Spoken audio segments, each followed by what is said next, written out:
Baik, bismillahirrahmanirrahim. Assalamualaikum warahmatullahi wabarakatuh. Waalaikumsalam warahmatullahi wabarakatuh. Selamat pagi anak-anak. Gimana kabarnya kalian? Alhamdulillah, luar biasa. Allahu Akbar. Baik, alhamdulillah semua pada sehat semua. Apakah hari ini ada yang tidak puasa? Saya Pak. Mau Biasa. biasa Pak non muslim Pak. Baik, sebelum kita memasuki materi, mari kita berdoa terlebih dahulu. Marilah pembelajaran pada hari ini kita buka dengan membaca basmalah bersama-sama. Bismillahirrahmanirrahim. Baik, hari ini kita akan mempelajari tentang letak geografis Indonesia dan sumber daya alam. Sebelumnya Bapak mau tanya, apakah dari teman-teman ada yang sudah tahu apa itu letak geografis Indonesia? Belum Pak. Belum. Baik, Bapak akan saya jelaskan.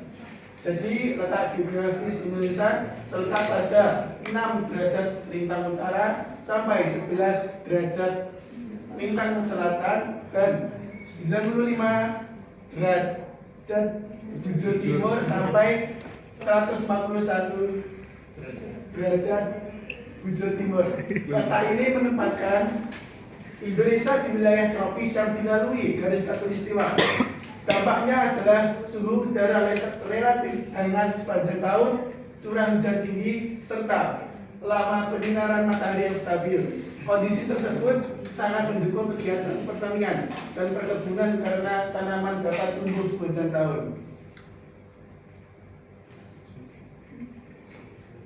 Baik, yang kedua, Indonesia berada di antara benua Asia dan benua Australia, serta diapit oleh Samudra Hindia dan Samudra Pasifik. Posisi tersebut dikenal sebagai letak silang karena menempatkan Indonesia pada pertemuan dua benua dan dua samudra sekaligus. Secara geografis, kondisi ini menjadikan wilayah Indonesia sebagai penghubung arus lalu lintas laut dan udara antara kawasan timur dan barat dunia. Sejak masa perdagangan kuno, kapal-kapal dari berbagai wilayah memanfaatkan perairan Indonesia sebagai jalur strategis untuk pertukaran barang dan komoditas bernilai tinggi. Letak ini tidak hanya memberikan keuntungan secara ekonomi, tetapi juga membentuk karakter Indonesia secara negara maritim dengan ribuan pulau saling terhubung oleh lautan.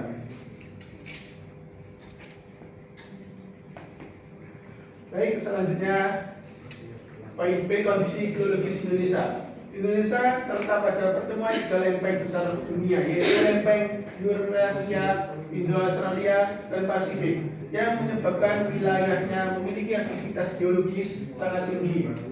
Pergerakan dan tumbukan antar lempeng tersebut menimbulkan zona subduksi yang memicu gempa bumi serta membentuk deretan gunung api aktif yang tersebar dari Sumatera hingga Papua. Kondisi ini menjadikan Indonesia bagian dari jalur cincin api Pasifik, yaitu kawasan dengan konsentrasi gunung api dan aktivitas seismik tertinggi di dunia. Baik, ada dampak positif dan dampak negatif. Yang pertama, dampak positif yaitu tanah menjadi subur karena abu vulkanik. Yang kedua, kaya akan sumber daya mineral. Dampak negatif yaitu yang pertama, rawan gempa bumi dan tsunami. Yang kedua, sering terjadi letusan gunung api.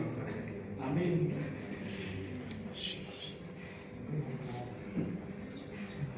Baik, selanjutnya benteng alam Indonesia sangat beragam, meliputi yang pertama, dataran rendah, yaitu contohnya cocok untuk permukiman dan pertanian. Yang kedua, dataran tinggi atau perkebunan teh, kopi, sayuran. Yang ketiga, pegunungan, sumber mata air dan hutan lindung. Yang terakhir, pesisir dan laut, contohnya perikanan dan pariwisata.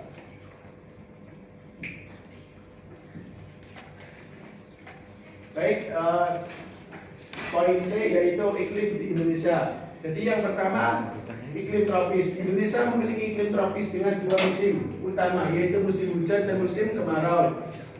Jadi pergantian musim dipengaruhi angin muson, curah hujan yang tinggi mendukung pertumbuhan hutan tropis yang lebat.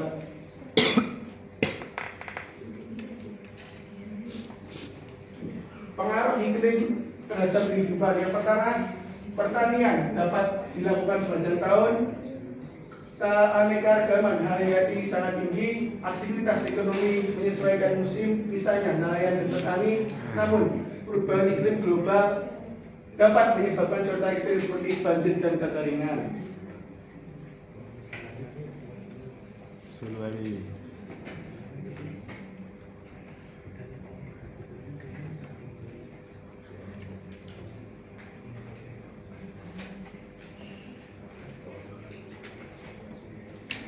Baik, materi yang terakhir yaitu sumber daya alam. Apa itu sumber daya alam? Sumber daya alam adalah segala bentuk kekayaan yang berasal dari alam dan dapat dimanfaatkan untuk memenuhi kebutuhan hidup manusia. Sumber daya ini mencakup unsur-unsur yang terdapat di dataran, perairan maupun udara, baik yang berbentuk benda hidup maupun benda tidak hidup. Keberadaan sumber daya alam menjadi dasar utama dalam menunjang aktivitas ekonomi, sosial, dan pembangunan suatu negara karena menyediakan bahan pangan, energi, bahan baku industri, serta berbagai kebutuhan pokok lainnya. Sumber daya alam dibagi menjadi dua. Yang pertama, sumber daya alam hayati, dan yang kedua, sumber daya alam non-hayati. Jadi, sumber daya alam hayati meliputi hasil pertanian, perkebunan, perikanan, dan kehutanan. Contohnya padi, kelapa sawit, ikan laut, dan kayu. Sumber daya ini dapat bervalue tetapi harus dikelola secara bijak agar tidak rusak. Yang kedua adalah sumber daya alam non-hayati. Jadi meliputi bahan tambang seperti minyak bumi, gas alam, batu bara, emas, dan nikel. Sumber daya ini dapat diperbarui sehingga pemanfaatannya harus efisien dan berkelanjutan. Baik, yang terakhir, pengaruh kondisi geografis terhadap kehidupan. Kondisi geografis sangat mempengaruhi kehidupan masyarakat Indonesia. Yang pertama, masyarakat pesisir bekerja sebagai nelayan. Yang kedua, masyarakat dataran rendah bertani dan berdagang. Yang ketiga, masyarakat pegunungan berkebun dan beternak. Hal ini menunjukkan bahwa lingkungan alam dan aktivitas manusia saling berkaitan.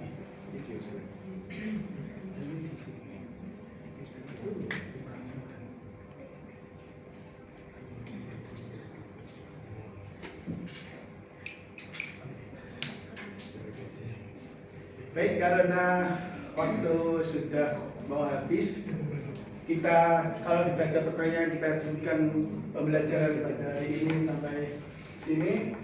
Hari ini tidak ada PR, jadi silahkan teman-teman nanti sampai rumah dipelajari apa yang kita sudah pelajari pada hari ini.